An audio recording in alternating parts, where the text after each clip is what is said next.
Parental alienation is the unjustified rejection by a child of a parent that they were once close to and once had a loving relationship with. I say it's an unjustified rejection because a child in an alienated state will have been seen to enjoy a relationship with a parent and will suddenly or over a period of time begin to reject and refuse to see that parent. On investigation, it can be found that there are no reasons, no justifiable reasons why that child has rejected the parent, but the refusal of the child remains fixed and adamant.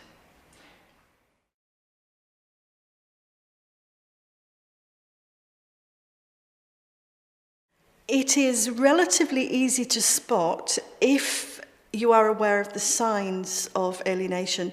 Richard Gardner, who first put together the checklist of 8 symptoms of alienation, was quite clear that a child will behave in particular ways. And if you are aware of those signs, it's relatively easy to spot. For people who are not aware of it, it can suddenly appear as if their child is behaving in very strange ways, as if they've become exceedingly hostile, for example, as if they're almost irrational. I've had parents who have said to me, my child has a mental health problem. Actually, it's not a mental health problem, it's a reaction to the dynamics around the child in a separated family situation. I think it can be easy to spot if you understand the signs, but I think it can be very difficult to spot if you don't know very much about it.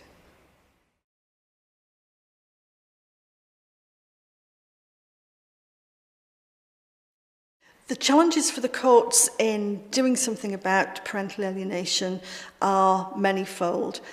We have a problem in that we don't have a uniform understanding of parental alienation in the family courts, and the cases that the family courts are working with are incredibly conflicted where alienation is alleged to have occurred.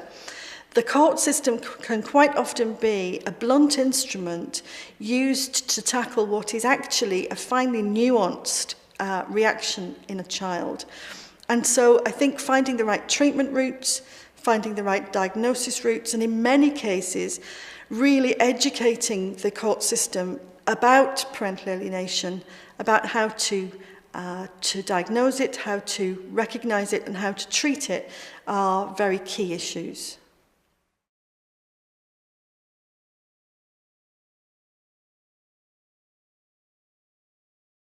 The long-term damage is very worrying, and it's the long-term damage really that underpins my continued drive to develop thinking and research evidence around this issue.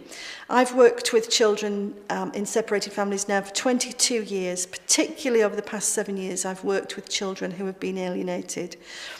If you look at the international literature, which examines, in some cases, the long-term outcomes for children by looking at adult children who were alienated when they were much younger. It's clear that there is real problems with self-esteem. There are real problems with levels of guilt and shame for having rejected a parent. There are serious relational problems which can continue throughout life. There is an inability to accept that people can be good and bad, for example. So quite often people will put partners up on a pedestal only to knock them down very quickly and say that they're disappointed with them.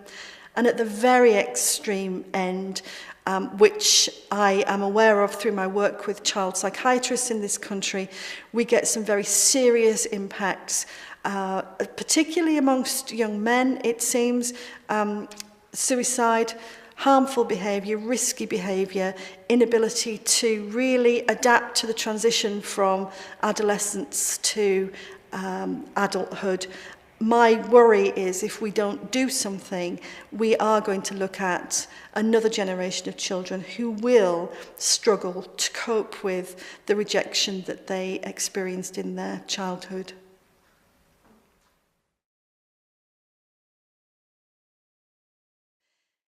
Yes, parental alienation can be undone, and I've worked with cases, families where mild alienation can be reversed, and I've worked with families where very severe alienation has been entrenched over a number of years, where we've actually put together a treatment route and reversed it.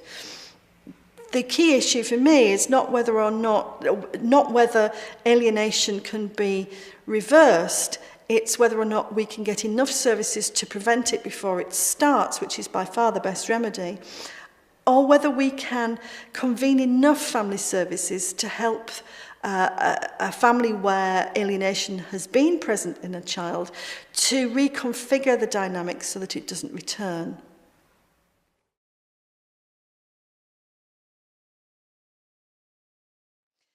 My starting point is always to understand from the perspective of each parent what's happening in the family system. So I will work with the aligned, sometimes called the alienated parent, and then I'll work with the rejected parent to get their perspective on what's happening.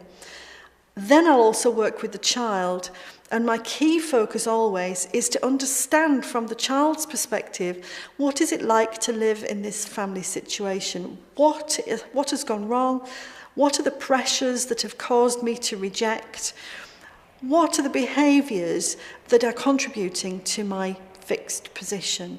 So my starting point is the parents, but always from the perspective of the well-being of the child.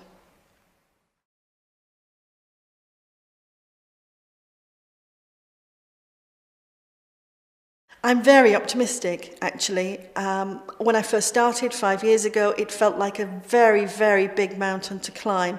Having done this work over a number of years, however, what I'm realising is that there is an increasing willingness to listen.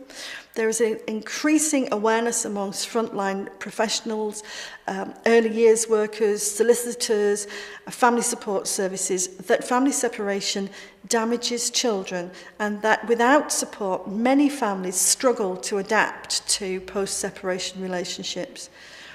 Just accepting that family separation can create difficulties for families, I think, is a huge stride forward. And looking at the number of people who show an interest now in extreme reactions like alienation tells me that in the next 5 years, what we are going to be able to do is to get to grips with this problem. So yes, I'm very optimistic.